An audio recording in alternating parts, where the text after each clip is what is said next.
ಕನ್ನಡದ ನಂಬರ್ 1 ಪತ್ರಿಕೆ ವಿಜಯವಾಣಿ ಭಾಳ ಒಂದು ಒಳ್ಳೆಯ ಕಾರ್ಯಕ್ರಮ ಹಾಕ್ಕೊಂಡಿದೆ. ಅದರಲ್ಲಿ ಪ್ರಮುಖವಾಗಿ ಇವತ್ತೇನೋ ಜನಸಾಮಾನ್ಯರಿಗೆ, ಅದರಲ್ಲಿ ಮಿಡಲ್ ಕ್ಲಾಸ್ ಪೀಪಲ್ ಅವರು ಒಂದು ಸೂರು ಮಾಡ್ಕೋಬೇಕು, ಒಂದು ಮನೆ ಕಟ್ಟಬೇಕು ಅನ್ನುವಂಥ ಒಂದು ಉದ್ದೇಶ ಇಟ್ಕೊಂಡು ಇವತ್ತು ಬೇರೆ ಬೇರೆಯವ್ರ ಜೊತೆ ಮುಖಾಂತರ ಈ ಡೆವಲಪರ್ಸು ಮತ್ತೊಂದು ಕಡೆ ಪ್ಲಾಟ್ ತೊಗೊಳ್ಳುವಂಥದ್ದು, ಅಪಾರ್ಟ್ಮೆಂಟ್ ಕಟ್ಸುವಂಥದ್ದು ಇವೆಲ್ಲ ನೋಡ್ತಾ ಇದ್ದೇವೆ.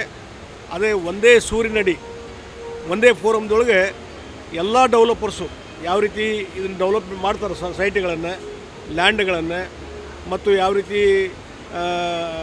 ಅಧಿಕೃತವಾಗಿ ಕಾನೂನುಬದ್ಧವಾಗಿ ಏನೊಂದು ನಮ್ಮ ನಾಗರಿಕರಿಗೆ ಸೈಟ್ಗಳು ಸಿಗಬೇಕು, ಮನೆ ಕಟ್ಟಿಸುವಂಥದ್ದು, ಅದಕ್ಕೆಲ್ಲ ಮಾಹಿತಿಯನ್ನು ಒಂದು ಖಾಸಗಿ ಡೆವಲಪರ್ಸ್ ಇರ್ಬೋದು ಮತ್ತು ಡೆವಲಪ್ಮೆಂಟ್ ಅಥಾರಿಟಿ ಇರ್ಬೋದು ಅಥವಾ ಸರ್ಕಾರದ ವ್ಯವಸ್ಥೆ ಇರ್ಬೋದು, ಎಲ್ಲವನ್ನೂ ಒಂದು ಕಡೆ ಪರಿಚಯ ಮಾಡುವಂಥದ್ದು ಮತ್ತು ಜನಸಾಮಾನ್ಯರಿಗೆ ತಿಳುವಳಿಕೆ ಕೊಡುವಂಥದ್ದು ಈ ವಿಜಯವಾಣಿಯ ಈ ಒಂದು ಪ್ರಯತ್ನದಿಂದ ನಮ್ಮ ಜನಸಾಮಾನ್ಯರಿಗೆ ಒಳ್ಳೆಯದಾಗ್ತಾಯಿದೆ.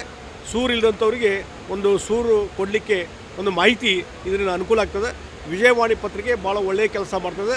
ಈ ರೀತಿಯಾದಂಥ ಪರಂಪರೆ, ರಚನಾತ್ಮಕ ಕೆಲಸ ಕಾರ್ಯಗಳು ಮುಂದುವರಿಯಲಿ. ಅದನ್ನು ಈಗಾಗಲೇ ಸಾಕಷ್ಟು ಸಲ ಮಾಡಿದ್ದಾರೆ. ಬೇರೆ ಬೇರೆ ಹಂತದಲ್ಲಿ ಬೇರೆ ಬೇರೆ ವಿಚಾರಕ್ಕೆ ಸಂಬಂಧಪಟ್ಟಿನೂ ಅವರು ವಿಜಯವಾಣಿ ಪತ್ರಿಕೆಗಳು ಚೆನ್ನಾಗಿ ಕೆಲಸ ಮಾಡ್ತಾಯಿದ್ದಾರೆ. ಇದರಲ್ಲಿ ಸಹಿತ ಅವರು ಹುಬ್ಬಳ್ಳಿ ಧಾರವಾಡ ಇರ್ಬೋದು, ಉತ್ತರ ಕರ್ನಾಟಕದ ಭಾಗದ ಜನರಿಗೆ ಈ ಒಂದು ಎಕ್ಸ್ಪೋದಿಂದ ಭಾಳ ಒಳ್ಳೆಯ ರೀತಿಯಾದಂಥ ಮಾಹಿತಿ ಸಿಕ್ಕಿದೆ.